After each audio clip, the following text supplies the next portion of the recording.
স্বাগতম গল্পের জগতে। আমি মিরাজ, আর আপনি দেখছেন মিস্টার মিরাজ 07 ইউটিউব চ্যানেল।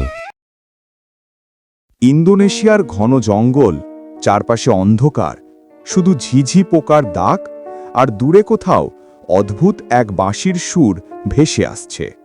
সেই জঙ্গলের ভেতরকার গ্রামগুলোতে আজও এক ভয়ঙ্কর কাহিনী শোনা যায়, কালো জাদুর অভিশাপ। বলা হয় বহু বছর আগে এক তান্ত্রিক এখানে কালো মন্ত্র পাঠ করেছিল। জঙ্গলের গাছ, নদী, এমনকি পশুরাও তার মন্ত্রে বাধা পড়ে গিয়েছিল। যে কেউ রাত 12টার পর এই জঙ্গলে ঢোকার সাহস করলে আর ফিরতে পারে না। ঘটনাটা শুরু হয় রিয়াজ, একজন তরুণ ট্রাভেলার যার নেশাই হলো নিষিদ্ধ জায়গায় ঘুরে বেড়ানো। বন্ধুরা তাকে অনেকবার সতর্ক করেছিল, ওই জঙ্গলে যাস না, ওখানে অভিশাপ আছে। কিন্তু রিয়াজ বিশ্বাস করত না এসবকে। এক রাতে হেডলাইট বন্ধ করে শুধু টর্চ হাতে নিয়ে সে ঢুকে পড়ল সেই ভয়ঙ্কর জঙ্গলের ভেতর। প্রথমে সব স্বাভাবিক মনে হচ্ছিল, কিন্তু কিছুক্ষণ পর হাওয়ার শব্দ বদলে গেল। মনে হলো যেন কেউ ফিসফিস করছে। হঠাৎই তার সামনে মাটিতে পড়ে থাকা এক পুরনো কাঠের পুতুল দেখা গেল। পুতুলটার চোখে লাল রঙের দাগ আর গায়ে অদ্ভুত চিহ্ন আঁকা। রিয়াজ পুতুলটা হাতে তুলতেই কানে ভেসে এলো ভয়ঙ্কর শব্দ, তুমি অভিশপ্ত হলে। রিয়াজ টর্চ ফেলেই চারপাশে তাকালো, কিন্তু আশেপাশে কেউ নেই। গাছের পাতাগুলো যেন নিজেরাই কাঁপছিল, আর মাটির নিচ থেকে ধোঁয়া উঠছিল। রিয়াজের বুক ধড়ফড় করে উঠল, হাতের তালুতে ঘাম জমে গেছে। কিন্তু সে নিজেকে সামলানোর চেষ্টা করল। শুধু হ্যালুসিনেশন, আমি সব বিশ্বাস করি না, নিজেকে বোঝালো। কিন্তু ঠিক তখনই টর্চটা, যেটা মাটিতে পড়েছিল, হঠাৎ জ্বলে উঠল। কোনো হাত ছুঁয়েও নি, অথচ আলোটা ধীরে ধীরে জঙ্গলের ভেতরের দিকে সরে যাচ্ছিল, যেন কাউকে পথ দেখাচ্ছে। রিয়াজের কৌতূহল বেড়ে গেল। সে টর্চটা হাতে তুলে নিয়ে আলো যেদিকে যাচ্ছে সেদিকেই হাঁটতে শুরু করল। কিছু দূর যাওয়ার পর সে দেখতে পেল জঙ্গলের মাঝখানে এক ভাঙাচোরা কুঁড়েঘর দাঁড়িয়ে আছে। চারপাশে কাক উড়ছে, অথচ রাত তখন গভীর অন্ধকার, কাক থাকার কথা নয়। কুঁড়েঘরের দরজা আধ খোলা, ভেতর থেকে শোনা যাচ্ছে মন্ত্রপাঠ। রিয়াজ দরজা ঠেলে ভেতরে ঢুকল। ঘরের ভেতর ছাইয়ে ভরা মাটিতে সাদা চকের মতো দাগ দিয়ে আঁকা বিশাল এক বৃত্ত। তার মাঝখানে বসে আছে এক বৃদ্ধা, চোখ দুটো পুরো সাদা আর গলায় হাড়ের মালা। বৃদ্ধা মাথা তুলে তাকাতেই ঘরের বাতাস জমে বরফের মতো ঠান্ডা হয়ে গেল। সে ফিসফিস করে বলল, তুমি পুতুলটা তুলেছ, এখন তুমি আমাদের দুনিয়ার অংশ। রিয়াজ ভয়ে পেছোতে গিয়ে দেখল দরজাটা বন্ধ হয়ে গেছে। আরও ভয়ঙ্কর ব্যাপার হলো, ঘরের দেওয়ালে ঝোলানো আছে অসংখ্য কাঠের পুতুল, সবার চোখে লাল দাগ। ঠিক তখনই একটা পুতুলের মাথা ঘুরে গেল, আর সেই মৃত কাঠের মুখ থেকে বেরিয়ে এলো কণ্ঠস্বর, রিয়াজ, তোর পালানো আর সম্ভব নয়। রিয়াজের গলা শুকিয়ে কাঠ হয়ে গেছে। পেছনের দরজা সে যতই ঠেলতে থাকে ততই দরজাটা ভারী হয়ে যায়, যেন কোনো অদৃশ্য শক্তি তাকে আটকে রেখেছে। ঘরের মাঝখানে বসে থাকা বৃদ্ধা ধীরে ধীরে উঠে দাঁড়ালো, তার সাদা চোখ যেন জ্বলজ্বল করছে। এখন তুই বুঝবি, এই জঙ্গলে ঢোকা মানেই মৃত্যু নয়, তার থেকেও ভয়ঙ্কর কিছু। রিয়াজ সাহস জোগাড় করে বলল, আমি এসব বিশ্বাস করি না, তুমি আমাকে ভয় দেখাচ্ছ। বৃদ্ধা হেসে উঠল, সেই হাসি ঘরের চার দেয়াল কাঁপিয়ে তুলল। তারপর সে একটা শুকনো কাঠের পুতুল হাতে নিয়ে আগুনে ছুঁড়ে দিল। পুতুলটা পুড়তে শুরু করতেই হঠাৎ বাইরে থেকে এক মানুষের আর্তচিৎকার শোনা গেল। মনে হলো যেন কেউ আগুনে পুড়ছে। রিয়াজ হতবম্ব হয়ে গেল। সে বুঝতে পারল প্রতিটি পুতুল কোনো না কোনো জীবন্ত মানুষের আত্মার সাথে বাঁধা। এবার বৃদ্ধা তার দিকে এগিয়ে এলো। আজ থেকে তুইও একটা পুতুল, তোর আত্মা আমি বেঁধে রাখবো চিরদিনের জন্য। বৃদ্ধা মন্ত্রপাঠ শুরু করল। ঘরের মাটির বৃত্ত লাল রঙে জ্বলে উঠল। হাওয়ার ঝাপটা এসে রিয়াজকে মাটিতে ফেলে দিল। তার চোখের সামনে হঠাৎ ঝাপসা হয়ে উঠল অনেক মুখ, শত শত মৃত মানুষের মুখ, যাদের আত্মা বন্দী হয়ে আছে এই জঙ্গলে। ঠিক তখনই তার কানে একটা পরিচিত শব্দ ভেসে এলো, কোনো বাঁশির সুর, সেই একই সুর যেটা সে জঙ্গলে ঢোকার সময় শুনেছিল। বৃদ্ধা চিৎকার করে উঠল, না, ওর সুর এখানে বাজতে পারে না। রিয়াজ বিস্ময়ে দেখল হঠাৎ ঘরের চারদিক থেকে কালো ধোঁয়া ছড়িয়ে পড়ছে আর বৃদ্ধার দেহ কাঁপতে শুরু করেছে। বাঁশির সুর যেন কারো আহ্বান, কোনো লুকোনো শক্তি এই অভিশাপকে ভেঙে দেওয়ার চেষ্টা করছে। রিয়াজ শেষ শক্তি দিয়ে মাটিতে পড়ে থাকা পুতুলটার দিকে হাত বাড়ালো। সে বুঝল এটাই তার মুক্তির একমাত্র সুযোগ। রিয়াজ কাঁপতে কাঁপতে হাত বাড়িয়ে পুতুলটার গায়ে হাত রাখতেই মাটির বৃত্তের আলো নিভে গেল। বৃদ্ধা হঠাৎই পেছনে ছিটকে পড়ল, তার চোখে আতঙ্ক। না, ঈশ্বর, এই পুতুল, কে তোকে পথ দেখাচ্ছে? রিয়াজ অবাক হয়ে গেল। সে বুঝতেই পারল না বাঁশির সুর আর পুতুলের মধ্যে কি সম্পর্ক। কিন্তু একটা জিনিস স্পষ্ট, এই রহস্যে আরও বড় কিছু লুকিয়ে আছে। ঘরের বাতাস আবার অস্বাভাবিক ঠান্ডা হয়ে উঠল। দেওয়ালে ঝোলানো অন্য পুতুলগুলো এবার একসাথে দুলতে শুরু করল। তাদের চোখের লাল দাগগুলো অদ্ভুত আলো ছড়াচ্ছিল, যেন শত শত অভিশপ্ত আত্মা একসাথে রিয়াজের দিকে তাকিয়ে আছে। ঠিক তখনই হঠাৎ কুড়ে ঘরের মেঝে ফেটে গেল। ভেতর থেকে কালো ধোঁয়ার সঙ্গে ভেসে উঠল এক অদ্ভুত কণ্ঠস্বর, তুই যদি অভিশাপ ভাঙতে চাইছিস তবে তোর নিজের আত্মা দিতেই হবে। রিয়াজ ভয়ে পিছিয়ে গেল। বৃদ্ধা কাঁপতে কাঁপতে মাথা নাড়ল, না, ওকে কিছু বলিস না, এই সত্য ওকে জানতেই পারবে না। এই কথায় রিয়াজের সন্দেহ আরও বাড়ল। সে চিৎকার করে বলল, কি সত্য? তুমি কি লোকোচ্ছ? বৃদ্ধা আর কিছু বলল না। হঠাৎ তার দেহ ভেঙে কাঠের পুতুলে পরিণত হলো এবং ধপ করে মাটিতে পড়ে গেল। ঘর অন্ধকারে ঢেকে গেল। কেবল বাঁশির সুরটা জঙ্গলের ভেতর থেকে ভেসে আসছিল। রিয়াজ দরজা খুলতে চেষ্টা করতেই অবাক হয়ে দেখল এবার দরজা সহজেই খুলে গেল। বাইরে বেরোতেই জঙ্গলের পরিবেশ পাল্টে গেছে। চাঁদের আলো নেই, চারপাশে ঘন কুয়াশা, আর বাঁশির সুর যেন আরও কাছ থেকে বাজছে। সে ভাবল, এই বাঁশিওয়ালা আসলে কে? আমার সাহায্য করছে নাকি ফাঁদে ফেলছে? রিয়াজ টর্চটা জ্বালিয়ে কুয়াশার ভেতর হাঁটতে লাগলো। হাঁটতে হাঁটতে সে দেখতে পেল গাছের গায়ে পুরনো লিপি খোদা করা আছে, যা একে অপরের সাথে মিলিয়ে একটা অদ্ভুত বার্তা তৈরি করছে। লিপিটা পড়ার সময় তার শরীর কেঁপে উঠল। অভিশাপ ভাঙার একটাই উপায়, বাঁশিওয়ালাকে খুঁজে বের করো। কিন্তু ঠিক তখনই তার টর্চ নিভে গেল। চারপাশে অন্ধকার, আর অন্ধকারের ভেতর থেকে ভেসে এলো বহু মানুষের করুণ কণ্ঠস্বর, রিয়াজ, আমাদের মুক্তি দে। রিয়াজ স্থির হয়ে দাঁড়িয়ে গেল। চারদিক থেকে ভেসে আসা কণ্ঠগুলো এত করুণ, এত ব্যথায় ভরা যে তার বুকের ভেতরটা কেঁপে উঠল। এরা কারা? কার মুক্তির কথা বলছে? নিজের মনে বলল রিয়াজ। হঠাৎই কুয়াশার ভেতর থেকে আবছা কিছু ছায়া ভেসে উঠতে লাগলো। মানুষের মতো আকৃতি, কিন্তু মুখগুলো ভয়ঙ্কর বিকৃত। চোখের জায়গায় শুধু অন্ধকারের গর্ত, আর মুখে লেগে থাকা নীরব চিৎকার। তারা সবাই ধীরে ধীরে রিয়াজের চারপাশে জড়ো হতে লাগল। একটা অদৃশ্য চাপা শব্দে তাদের কণ্ঠ মিশে গেল। আমরা বাঁশিওয়ালার বন্দি আত্মা, আমাদের মুক্ত কর, নয়তো তুইও আমাদের মতো হয়ে যাবি। রিয়াজ ঘামে ভিজে গেল। তার হাতে থাকা পুতুলটা হঠাৎ নিজে থেকেই কেঁপে উঠল। পুতুলের চোখ থেকে ক্ষীণ আলো বেরোতে শুরু করল, আর সেই আলো পড়তেই ছায়াগুলো কিছুটা দূরে সরে গেল। রিয়াজ বুঝতে পারল এই পুতুলটাই হয়তো একমাত্র রক্ষা। সে কণ্ঠ উঁচিয়ে বলল, তোমাদের মুক্তি চাই আমি, কিন্তু কিভাবে? বাঁশিওয়ালা কোথায়? হঠাৎই গাছের মধ্যে থেকে আবার বাঁশির সুর বাজতে শুরু করল।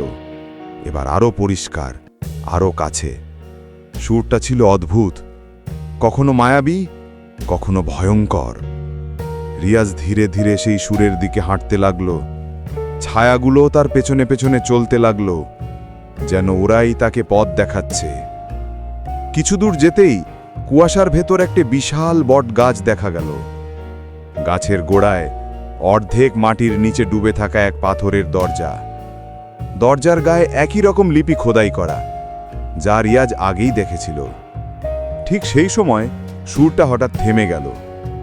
নীরবতার মধ্যে একটা অচেনা কণ্ঠ ভেসে এলো, তুই যদি সত্যি সাহসী হস তবে এই দরজা খোল, কিন্তু মনে রাখ, দরজা খোলার সাথে সাথেই তোর জীবন বদলে যাবে। রিয়াজ এক মুহূর্ত দ্বিধা করল, তারপর পুতুলটাকে বুকে চেপে ধরে হাত রাখল দরজার ওপর। দরজার লিপিগুলো একে একে জ্বলতে শুরু করল, যেন আগুনের আঁচড়ে লেখা। গভীর শব্দ করে দরজা খুলতে লাগল। ভেতর থেকে ঠান্ডা বাতাস আর অন্ধকার ঝড়ের মতো বেরিয়ে এলো। রিয়াজ টর্চটা আবার জ্বালানোর চেষ্টা করল, কিন্তু ব্যর্থ হলো। সে শুধু পুতুলের ক্ষীণ আলোতে দেখতে পেল ভেতরে নামার জন্যে একটা সরু সিঁড়ি নেমে গেছে অন্ধকারের গভীরে। তার বুক ধুকপুক করতে লাগল, কিন্তু সে জানত ফিরে যাবার পথ আর নেই। রিয়াজ ধীরে ধীরে সিঁড়ি বেয়ে নামছিল। পা রাখতেই মাটির নিচ থেকে এক অদ্ভুত কেঁপে ওঠা শব্দ শোনা যাচ্ছিল, যেন শত শত আত্মা একই সাথে ফিসফিস করছে। হঠাৎ সিঁড়ির শেষ মাথায় পৌঁছে সে থমকে দাঁড়ালো। চারপাশটা বিশাল এক গুহা। গুহার দেয়াল জুড়ে সারি সারি ঝোলানো পুতুল। প্রতিটা পুতুলের চোখে লাল আগুনের মতো দাগ জ্বলজ্বল করছে। আর গুহার একদম মাঝখানে বসে আছে এক অদ্ভুত ছায়ামূর্তি। তার হাতে লম্বা এক বাঁশি।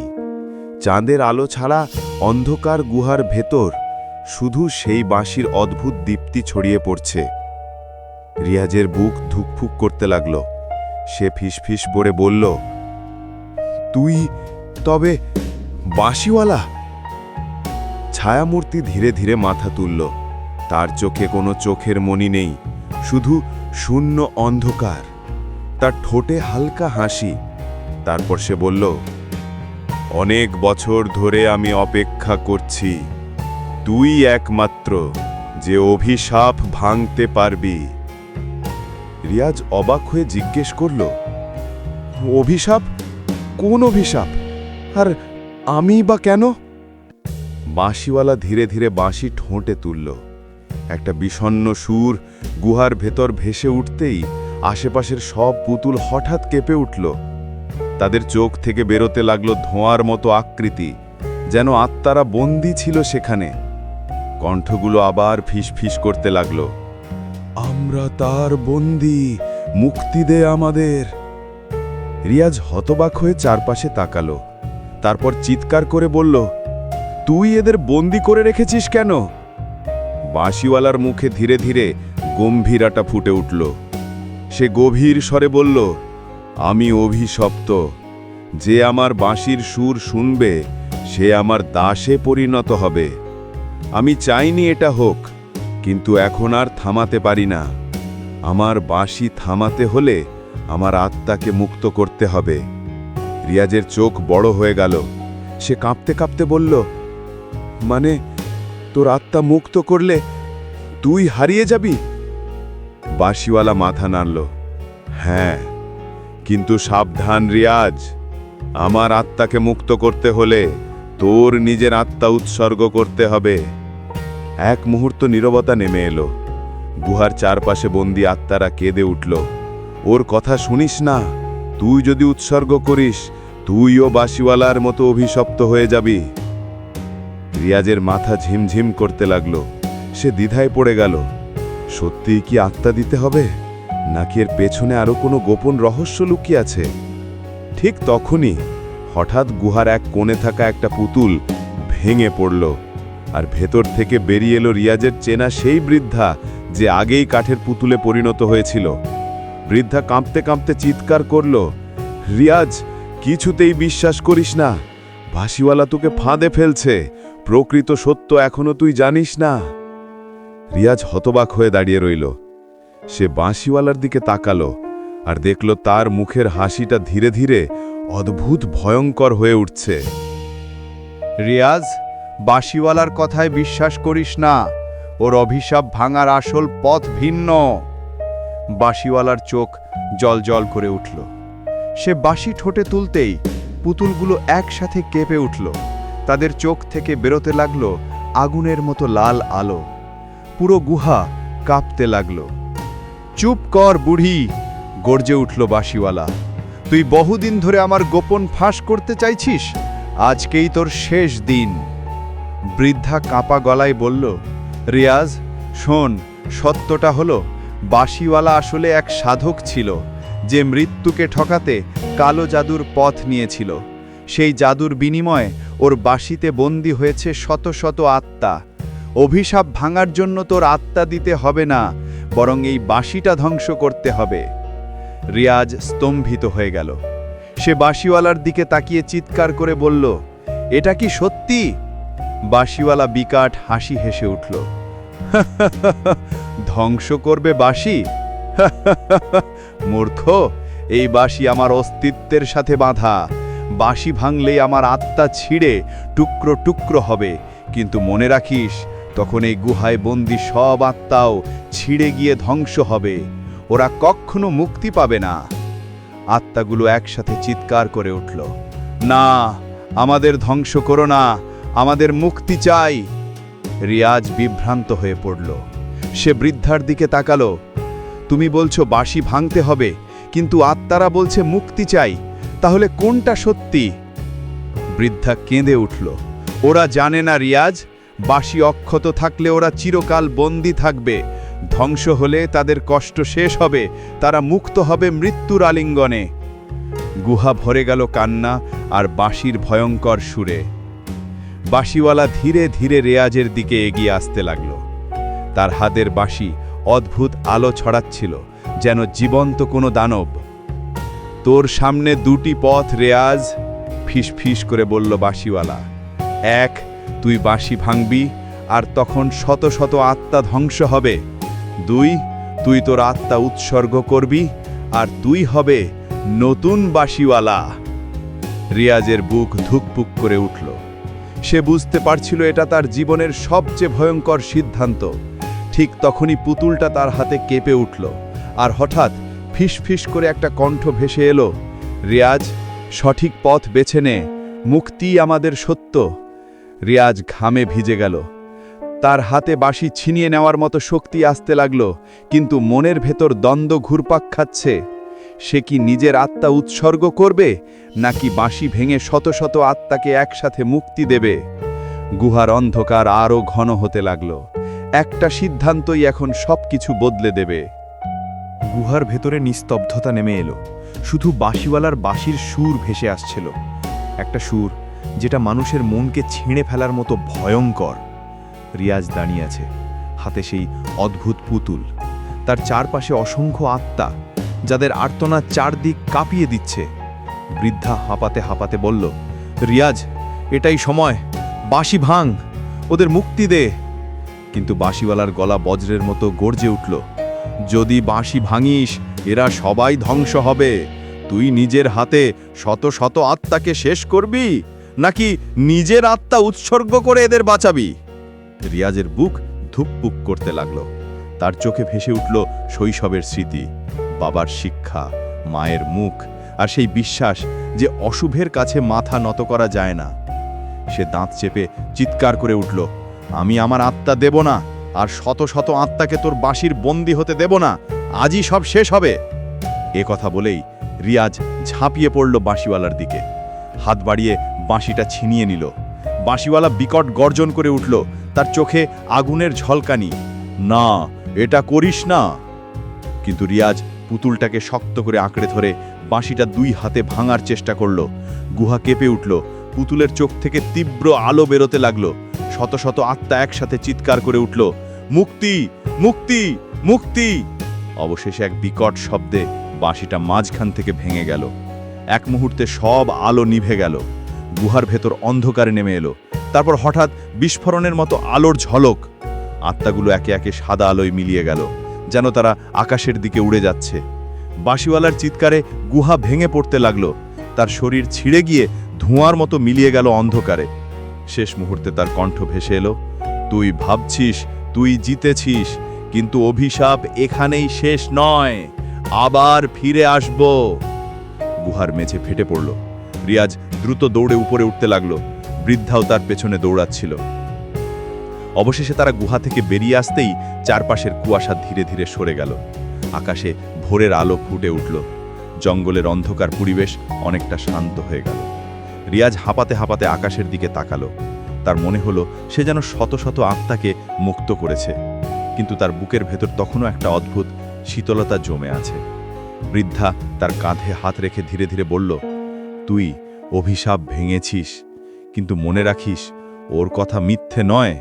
বাঁশিওয়ালা আবার ফিরবে, আর তখন লড়াই হবে আরও ভয়ঙ্কর। রিয়াজ দূরে তাকিয়ে রইল, মনে মনে প্রতিজ্ঞা করল, যদি আবার ফিরে আসে আমি প্রস্তুত থাকব।